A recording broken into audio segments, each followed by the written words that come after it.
أنعمت عليهم غير المغضوب عليهم ولا الضالين آمين. بسم الله الرحمن الرحيم. Assalamualaikum warahmatullahi wabarakatuh.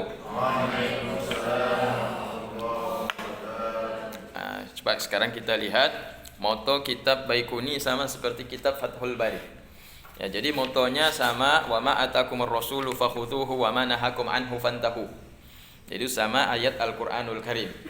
Ya. Coba lihat di dalamnya itu, di dalam hasyiah. Ya kan?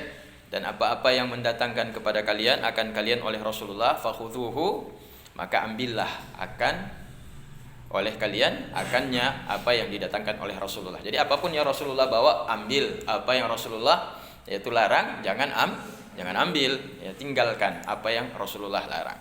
Jadi ilmu mustalahul hadis dengan ilmu hadisnya sama motonya. Ya, sama-sama apa? Apa yang dibawa Nabi ambil, apa yang enggak dikasih sama Nabi, yang dilarang oleh Nabi, ya tinggalkan. Kalau mau selamat itu saja pegangan. Yang dibawa Nabi ambil, yang dilarang, nah, tinggalkan. Wa ma atakumur rasulu fakhudhu wa ma nahakum anhu fantahu. Apa yang dilarang oleh Rasulullah, ya tinggalkan. Oleh karena itu, Oleh karena itu, mana dalilnya zikir sesudah sholat itu berjamaah? Mana dalilnya itu? Ada dalilnya tidak? Bahwa Rasulullah SAW setiap sholat 5 waktu, mulai sejak diperintahkan sholat pertama kali dan sholat berjamaah mulai diperintahkan juga. Ada dalilnya bahwa Nabi SAW itu berzikir sesudah sholat berjamaah, kemudian Nabi memimpin zikirnya. Ya, kita baca astaghfirullahalazim, astaghfirullahalazim. Kemudian jamaah ikut di belakang, sahabat-sahabat ikut di belakang, astaghfirullahalazim. Ya. Ada enggak dalilnya itu? Ya, ada enggak? Pernah dapat dalilnya enggak? Hadisnya ada, qala Nabi sallallahu alaihi wasallam lama khalasa atau lamma intaha min as-salatil maktubah. Tatkala Rasulullah selesai daripada salat maktubah, fastaghfarallah ta'ala bil jamaah ma'al ashab. Kemudian Rasulullah beristighfar berjamaah dengan para sahabat. Rawahul Bukhari atau rawahul Muslim atau rawahul Ahmad atau rawahu Daud atau rawahu At-Tirmizi. Ada enggak dalilnya Tengku? Satu saja hadisnya, coba sampaikan.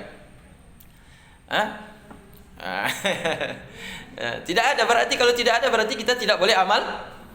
Tidak boleh amalkan, berarti itu namanya Wahabi. Nah, ayat ini dijadikan sebagai pegangan oleh ahli hadis, baik ahli mustalahul hadis maupun ahli hadis, menjadikan ayat ini wa ma atakumur rasulu fakhudhuh wa ma nahakum anhu fantahu. Apa yang diajarkan Rasulullah itu ambil dan kerjakan, apa yang dilarang Rasulullah tinggalkan. Nah, pertanyaannya, itu zikir itu dilarang enggak secara berjamaah sama Rasulullah? Kalau tidak dapat dalil yang mengatakan bahwa Rasulullah sallallahu alaihi wasallam mengerjakan secara berjamaah dengan sahabat, kalau tidak dapat dalil bahwa Rasulullah mengerjakan secara berjamaah berzikir berjamaah sesudah sholat 5 waktu dengan sahabat, maka tinggal kita mencari ada tidak hadis yang melarang. Karena kaidahnya di situ kan.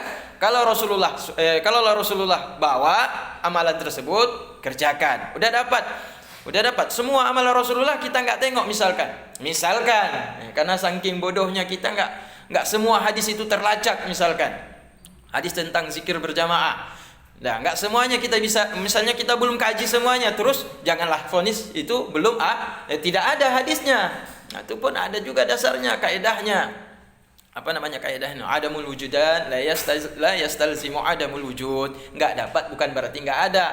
Ya kan begitu kan? Enggak dapat bukan berarti enggak ada. Mungkin saja kita yang enggak tahu, orang lain sudah dapat, kita enggak dapat. Enggak semua ilmu itu bisa kita kuasai semuanya. Tidak semuanya kita bisa menguasai semua ilmu. Mau Profesor Abdul Somad pun enggak semuanya bisa dia kuasai. Bahkan Imam Malik, ditanya beliau banyak dari pertanyaan-pertanyaan itu justru tidak dijawab, cuma punya malakah. Malakah punya kemampuan untuk menggali hukum? Nanti saya kaji lagi. Saya tengok lagi pertanyaan tadi itu. InsyaAllah saya jawab. Karena takut di dalam salah memberikan fatwa. Jadi apa yang didatangkan Rasulullah, ambil. Kalau udah dapat dalilnya, amalkan. Nah, kalau ada larangan tentang zikir berjamaah sesudah sholat, ada larangan secara eksplisit. Ya kan?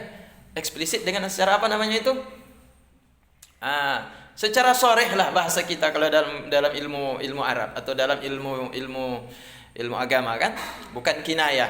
Nah, secara soreh, kok nggak dapat dalil secara soreh, dalil kinayah ada nggak?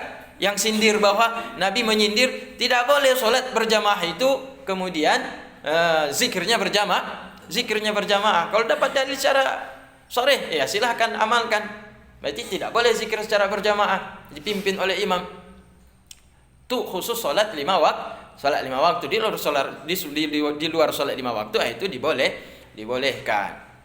Jadi kita tidak dapat. Ada larangan yang mengatakan bahwa tidak boleh imam memimpin sholat berjamaah sesudah sholat 5 waktu. Kalau tidak dapat dalilnya yang melarang, ya berarti tetap boleh. Karena kenapa? Apa yang dibawa Rasul amalkan. Apa yang dilarang oleh Rasul tinggalkan. Kalau tidak dilarang, kalau tidak dibawa oleh Rasulullah, bukan berarti itu dilarang. Fahamnya ayat tersebut. Makanya ini jadi kaidah. Apanya ini jadi moto ya, jadi pegangan dari para ahli hadis, jadi pegangan juga dari para ahli istilah hadis, mustalahul hadis, ketika mereka memulai mengarang kitab yaitu mustalahul hadis. Kemudian kita masuk.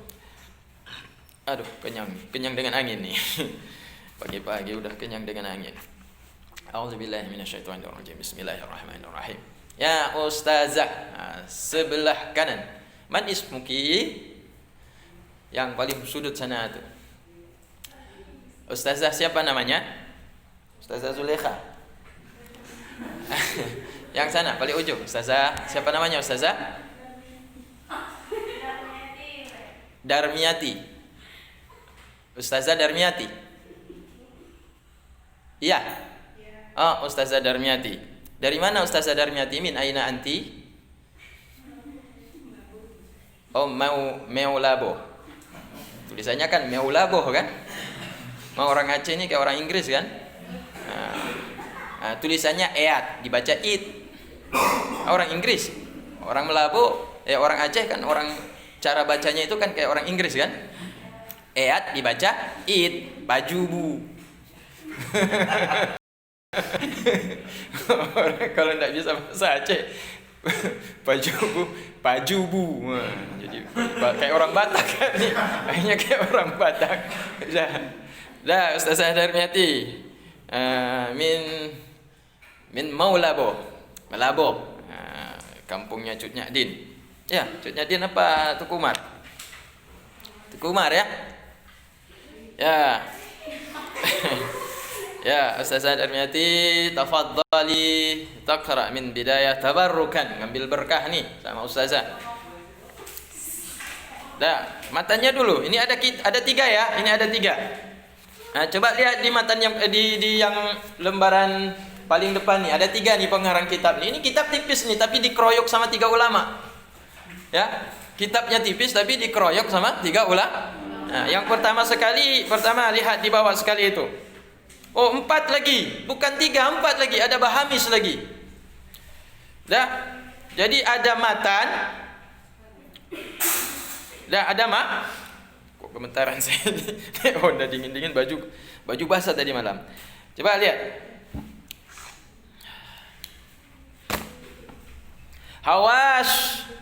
Hawasun lil alamatil muhaqqiq Asy-Syaikh Atiyatul Ajhuri. Yang pertama itu hawas.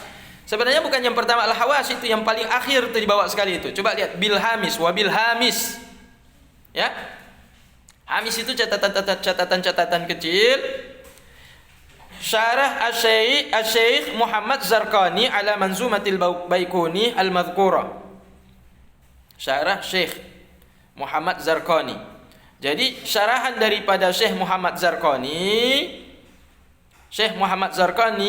ke atas kitab matan Manzumatil Al-Baikuniyah itu ada hamish. Hamishnya itu ada catatan koreksi atau bukan koreksi ya, ada tambahan footnote, catatan-catatan kaki yang untuk menjelaskan tentang syarah tersebut. Tapi tidak disebutkan di sini siapa yang tambah hamisnya tuh. Cuma di situ kalau kita lihat dari atas, Hawas pertama itu syarah di atas syarah. Hawas itu syarah di atas syarah di atas syarah. Karangan siapa Hawas ini? Al-Allamah Al-Muhaqqiq Asy-Syaikh Atiyah Al-Ajhuri. Syekh Al-Muhaqqiq berarti tahqiq orangnya itu Syekh Atiyah Al-Ajhuri. Ala syarhi Sayyid Muhammad Az-Zarqani. Sayyidi tuanku yaitu Muhammad Zarqani. Kemudian ini syarah Sayyidi Muhammad Zarqani ke atas matan Manzumatil Baikuniyah. Kitab matan Manzumatil Baikuniyah karangan daripada Syekh Umar Ibnu Syekh Muhammad bin Futuh Ad-Dimashqi